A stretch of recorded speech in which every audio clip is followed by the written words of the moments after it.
Life after death. Eyewitness accounts. Dr. Rodenier experienced one of the longest clinical near-death experiences ever recorded.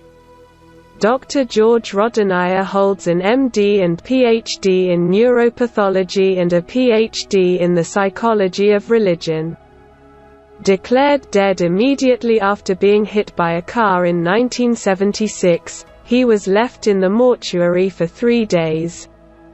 He did not come back to life, until the doctor began making an incision in his abdomen as part of an autopsy. Another notable feature of Rodenier's near-death experience, and this is common to many, is that it was radically transformed by him. Until his death, he worked as a neuropathologist. He was also a staunch atheist. However, after the experience, he devoted himself exclusively to the study of the psychology of religion. He then became an ordained priest in the Eastern Orthodox Church. Today he serves as an associate pastor at the First United Methodist Church in Nederland, Texas. The first thing I remember about my near-death experience is that I found myself in a realm of complete darkness. I didn't have physical pain. I was still somehow aware of my existence as George. And all around me was darkness, absolute and utter darkness, the greatest darkness in the world, darker than any darkness, blacker than any blackness. It was what surrounded me and pressed on me. I was horrified. I wasn't ready for this at all. I was shocked to find that I still exist, but didn't know where I was. The only thought that swirled in my head was, how can I be when I am not? That was what bothered me.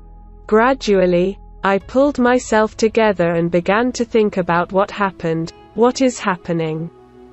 But nothing refreshing or relaxing came to me. Why am I in this darkness? What should I do? Then I remembered the famous phrase of Descartes, I think, therefore I am. And it took a huge burden off me.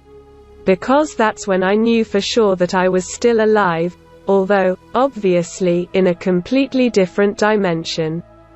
Then I thought, if so, why shouldn't I be sure? That's what came to my mind. I'm George and I'm in the dark, but I know I am. I am what I am. I should not be negative. Then I thought, how can I tell what's positive in the dark? Well, the positive is light. Then all of a sudden I was in a light. Bright, white, brilliant and strong. Very bright light. It was like a camera flash, but not flickering, so bright. Constant brightness. At first, I was hurt by the bright light. I could not look directly at it. But little by little I began to feel safe and warm, and everything suddenly seemed beautiful to me. The next thing that happened was that I saw all these molecules flying around, atoms, protons, neutrons, just flying around. On the one hand, it was complete chaos. But what brought me such great joy was that this chaos also had its own symmetry. This symmetry was beautiful, unified and whole, and it filled me with great joy. I saw the universal form of life and nature lying before my eyes. It was at that moment that I lost all concern for my body. Because it became clear to me that I no longer needed it, that this was actually a limitation. Everything in this experience merged together. So it is difficult for me to determine the exact sequence of events. Time as I knew it has stopped. Past, present and future somehow merged for me in the timeless unity of life. At some point, I went through the so-called life review process, because I saw my life from beginning to end all at once. I participated in the real-life dramas of my life. almost like a holographic image of my life passing in front of me, no sense of past, present or future, only now and the reality of my life. It was not as if it started at birth and continued until my life at Moscow University. All this appeared at once. Here I am. This was my life. I didn't feel any guilt or remorse for what I had done. I did not feel one way or another because of my failures, mistakes or achievements.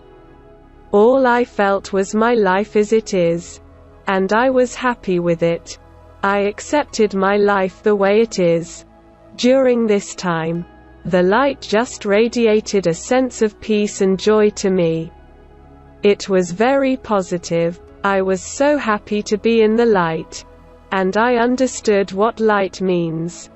I learned that all the physical rules of human life are nothing compared to this universal reality. I also came to the conclusion that a black hole is just another part of that infinity that is light. I came to see that reality is everywhere. This is not just earthly life, but infinite life. Everything is not only connected, but also united. In this way, I felt wholeness with the light. A feeling that everything is all right with me and the universe. So, I was overwhelmed with all these good things and this wonderful experience when someone started cutting into my stomach. Can you imagine? It so happened that I was taken to the morgue. I was declared dead and left there for 3 days. An investigation into the cause of my death was launched and they sent someone to perform an autopsy.